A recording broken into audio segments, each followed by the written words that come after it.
जो बैठती थी माँ बाप की पलकों पे, वो खून में कहीं लेटी हुई। मुबारक हो, आपके घर बेटी हुई है।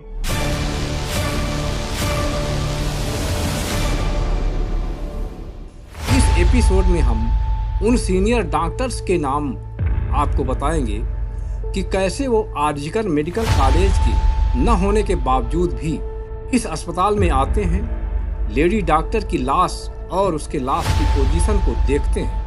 इसके बाद वे प्लानिंग बनाते हैं कि किस तरीके से इस सामूहिक बर्बरता व मर्डर कांड को एक आम आत्महत्या का रूप दे दिया जाए। उन्होंने सबूत मिटाने की प्लानिंग की और कुछ डॉक्टरों को यह प्रचारित करने का काम सौंपा कि आप लोगों को बताओ, यह कांड सामूहिक यौन दुष्कर्म व मर्डर नहीं बल्कि एक आम सुसाइड का मामला है।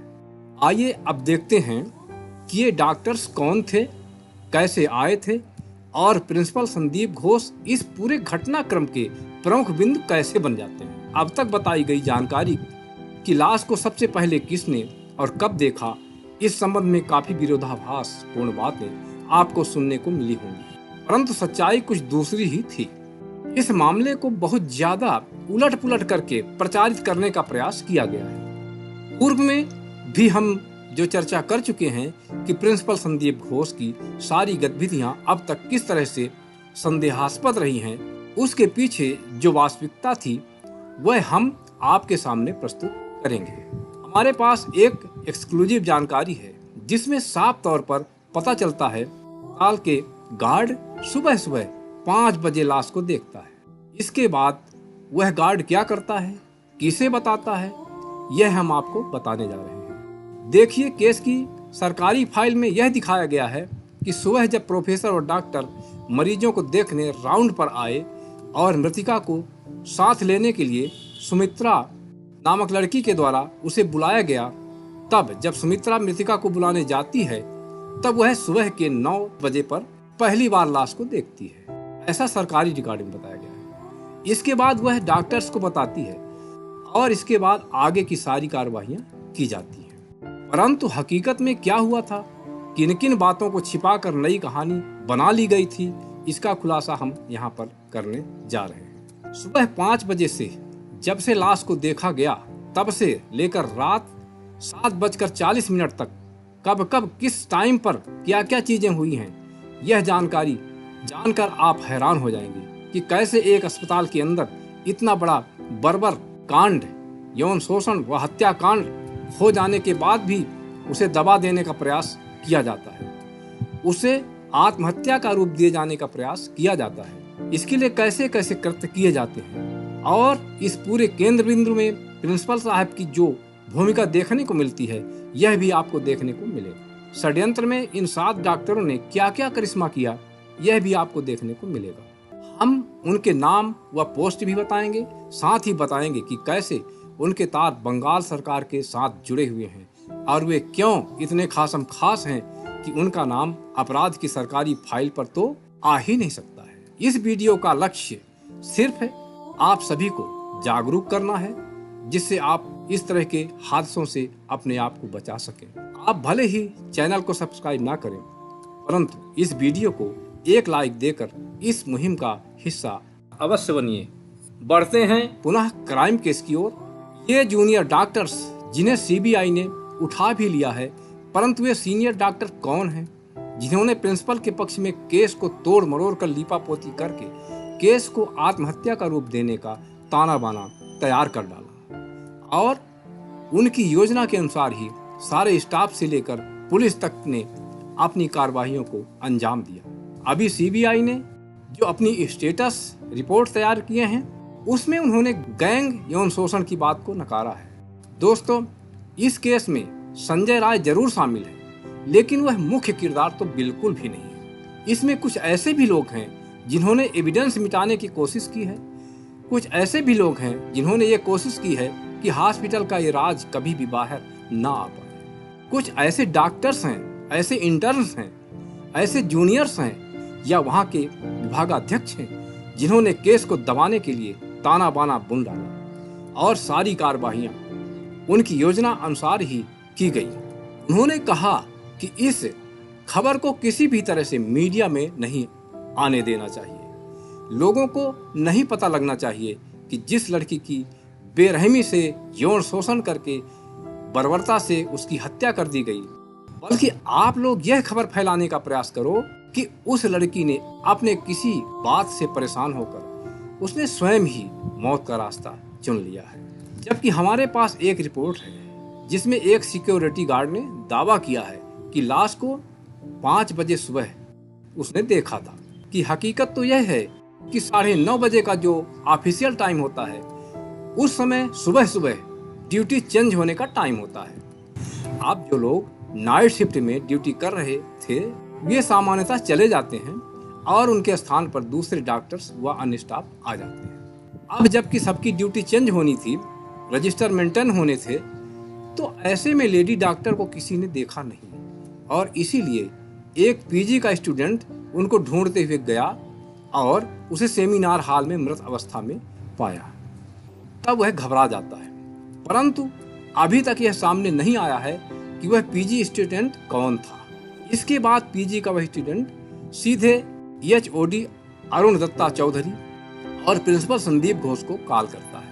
वहीं प्रिंसिपल संदीप घोष जो निरंतर इस केस में उलझते चले जा रहे हैं, जिन पर करप्शन व अन्य क्राइम के बहुत सारे चार्ज लगे हुए हैं। एचओडी अरुण दत्ता और प्रिंसिपल संदीप घोष को इस बात की खबर मिलती है कि अस्पताल के अंदर उन्हीं के अंडर में काम करने वाली एक लेडी डॉक्टर की लाश बहुत बुरी अवस्था में सेमिनार हॉल में पड़ी हुई मिली है।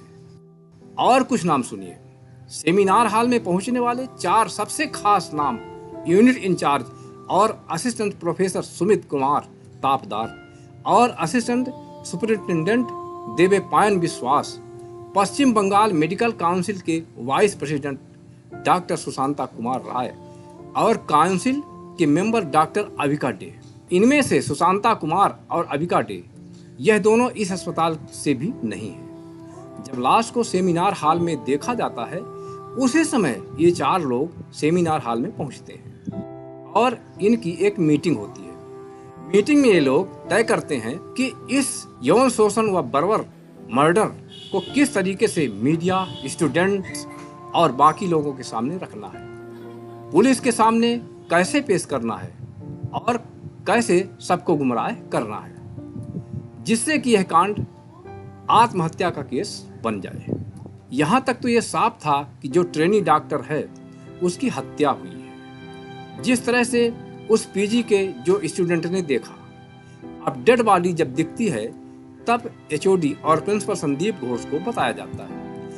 उसके बाद उस कॉलेज के जो सुमित और देवेपायन हैं उनको जिम्मेदारी दी जाती है। इसके लिए कॉल करके उनको बुलाया जाता है संदीप घोष और वहाँ के मैनेजमेंट के द्वारा कहा जाता है कि देखिए जो अमुक लेडी डॉक्टर की जो वारदात हो गई है, तो अब ऐसे में आपको एक खबर फैलाना है। इस तरह की खबर फैलाने की जिम्मेदारी आपको दी जाती है। वो पूछते हैं कि कैसी खबर फैलाने की जिम्मेदारी दी जाती है।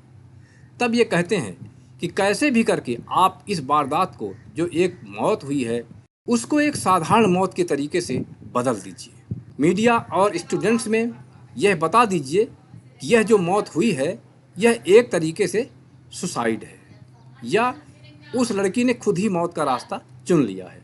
इन दोनों के साथ प्रॉपर एक मीटिंग ली जाती है, इन्हें समझाया जाता है और इन्हें काम दे दिया जाता है कि आपको जो कहा गया है उसे बड़ी चतुराई के साथ करना है, जिससे लोगों को लड़की के द्वारा आत्महत्या करने के काम पर भरोसा हो जाए।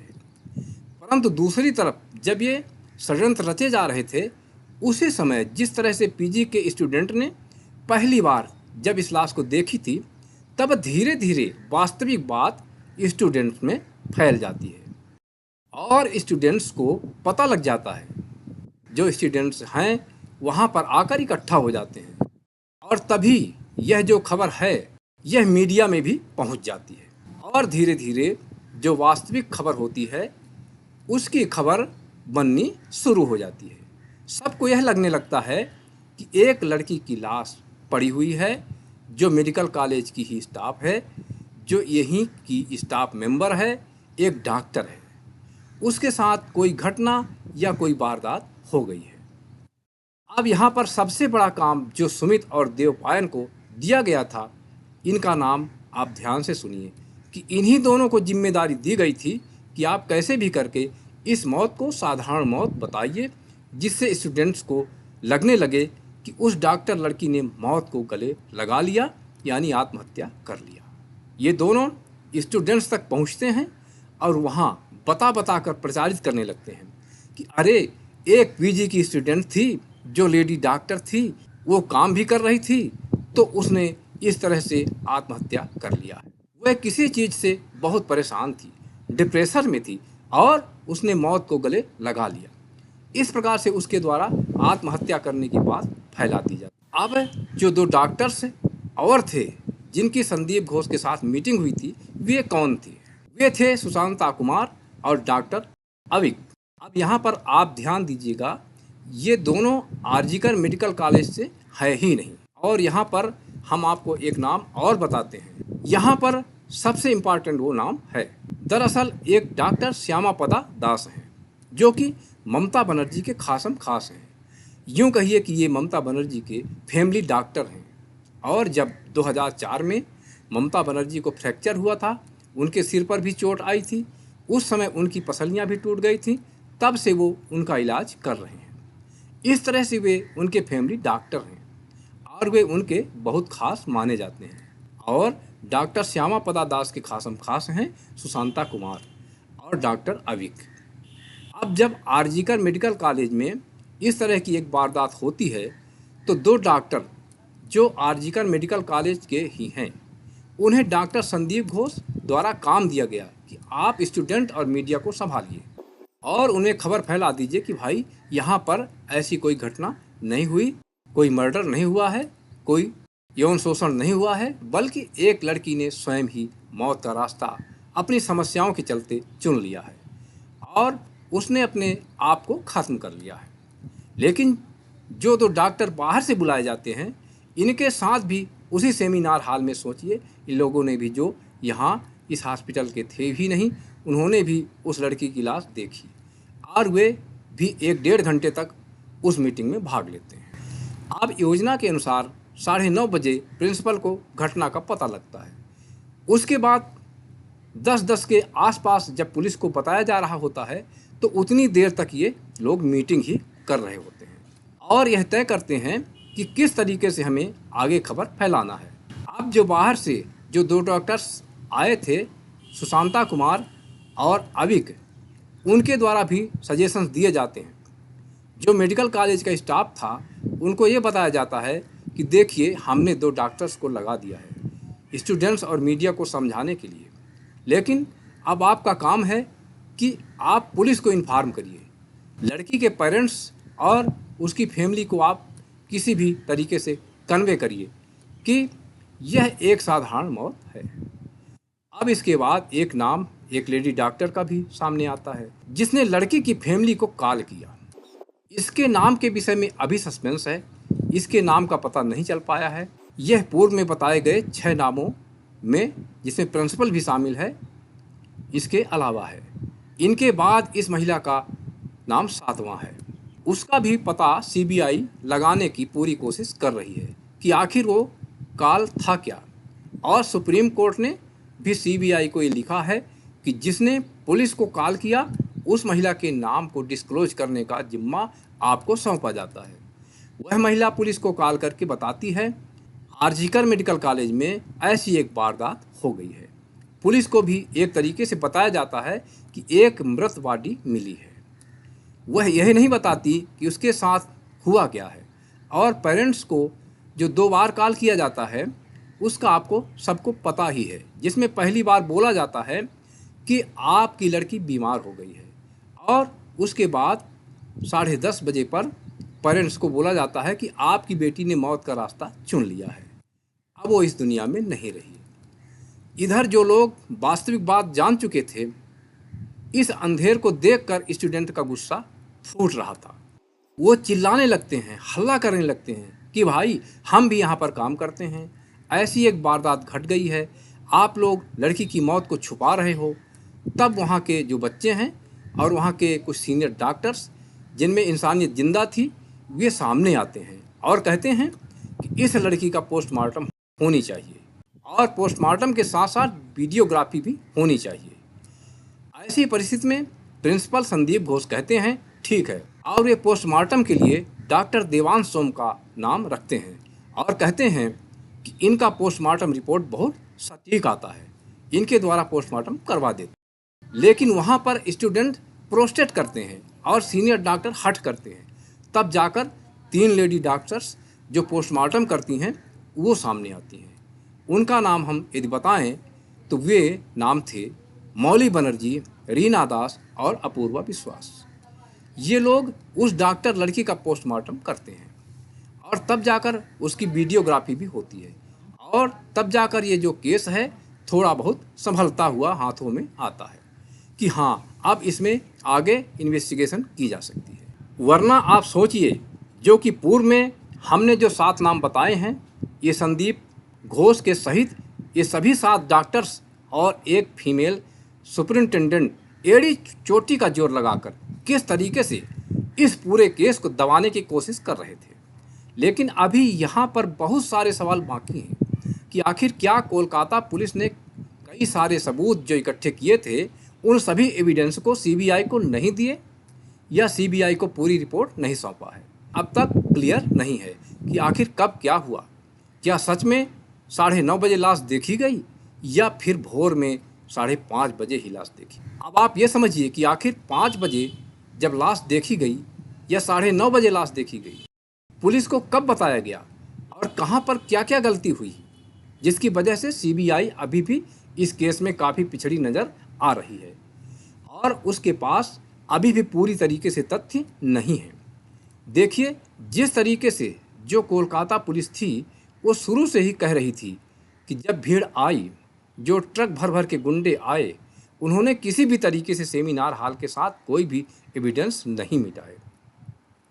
लेकिन आप जान लीजिए कि सुप्रीम कोर्ट के अंदर जो सॉलिसिटर जनरल हैं, जो सरकारी वकील हैं, जो सीबीआई के वकील हैं, वो कहते हैं कि जब हमारे हाथ में केस आया तो सारे एविडेंस मिटा दिए गए थे, बर्बाद कर दिए गए थे।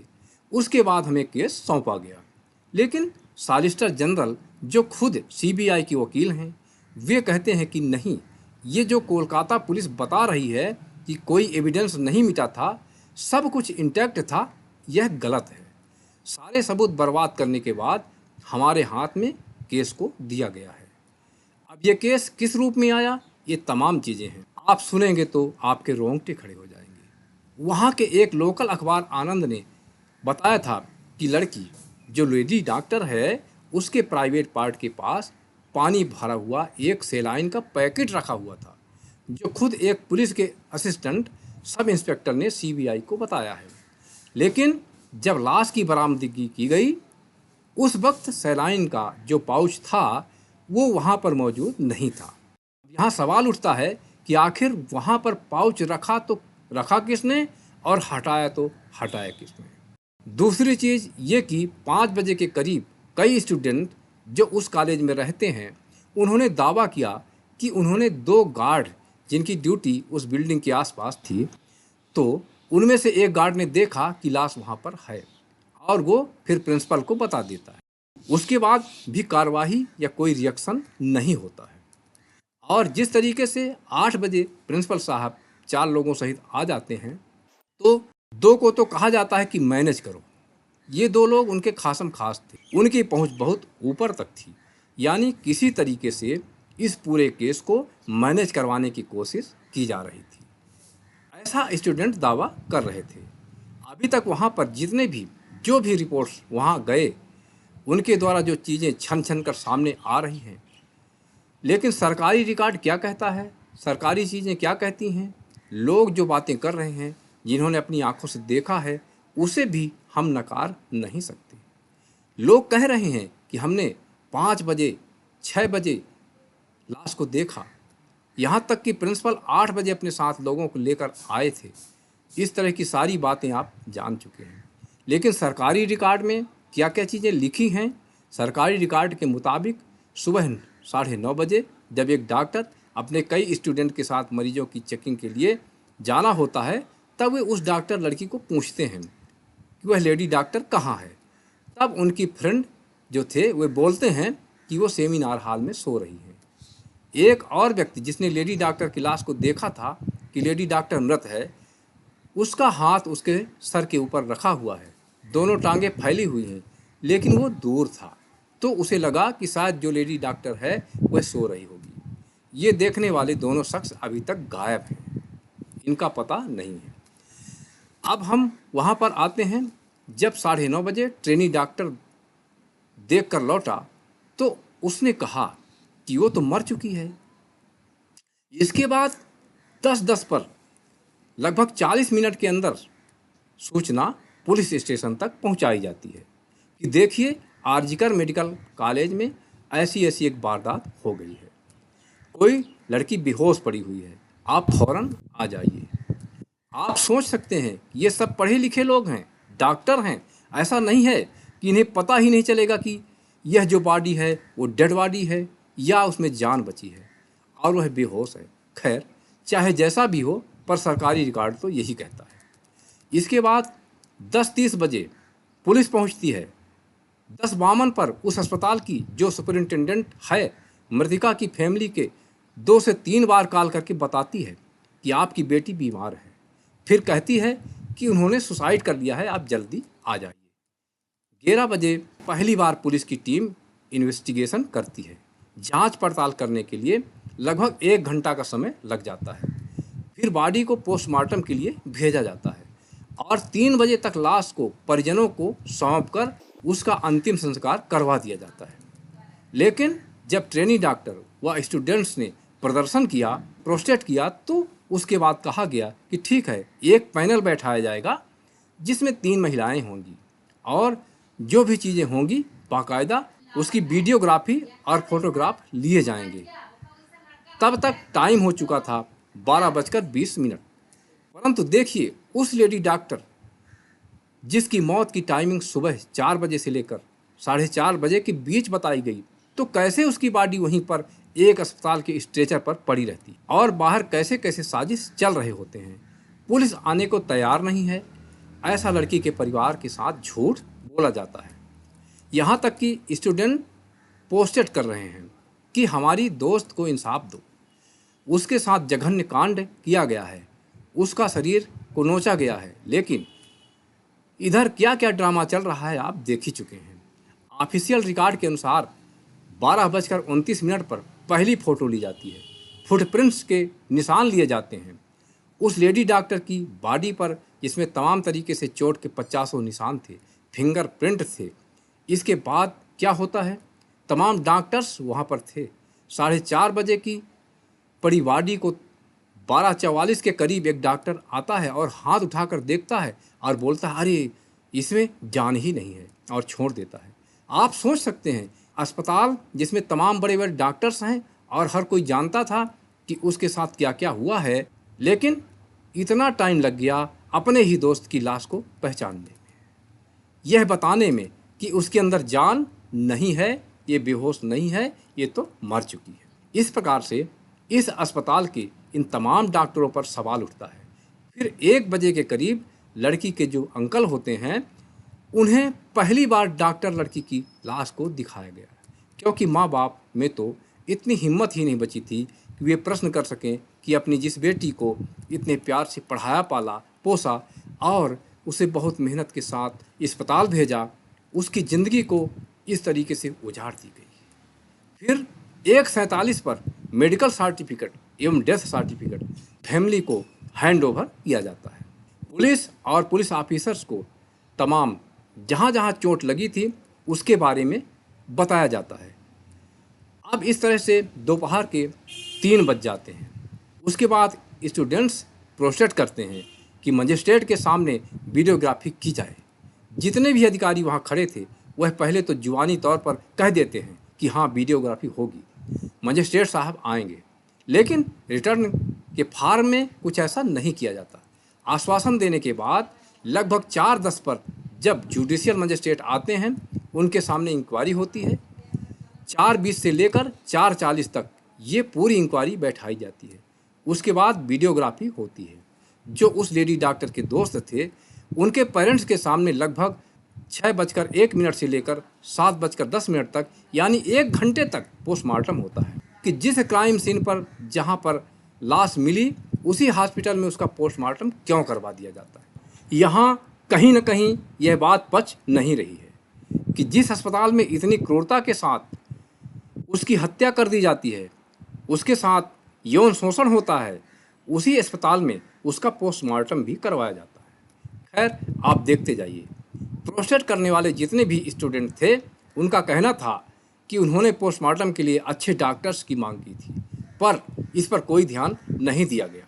फिर 8 बजे जो डॉग स्क्वाड है वह लेडी डॉक्टर्स की घटना स्थल पर जाती है और जहां पर लेडी डॉक्टर्स की लाश मिली थी वहां पर पहुंचती है।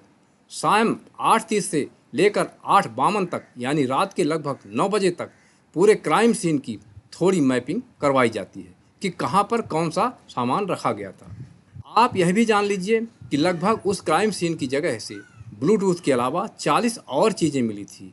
खाने का पैकेट, सैलाइन की बैग, जो पहले दावा किया जा रहा था वह कचरे खाने में मिलता है। फिर 8:30 से लेकर रात 10:45 के बीच में जो कई सारे विटनेस थे उन्हें इकट्ठा किया जाता है, फॉरेंसिक टीम को वहां भेजा जाता है। फिर लगभग 11:30 बजे पुलिस इंस्पेक्टर साहब वापस थाने चले जाते हैं। 11:30 पर अपने डायरी एंट्री करते हैं। उसके बाद 11:40 पर जब पिता खुद कहते हैं कि अब उन्हें FIR करवाने की ज़रूरत है, तब जाकर पहली बार FIR करवा दिया जाता है। इस तरह से इस मामले का कच्चा चिट्ठा हम आपके सामने रखे। अब आप समझ सकते हैं कि दोषी कौन होगा। CBI अनेक दिशाओं से अपनी जांच को आगे बढ़ा रही है। क्या होता है देखते जाइए। नमस्कार।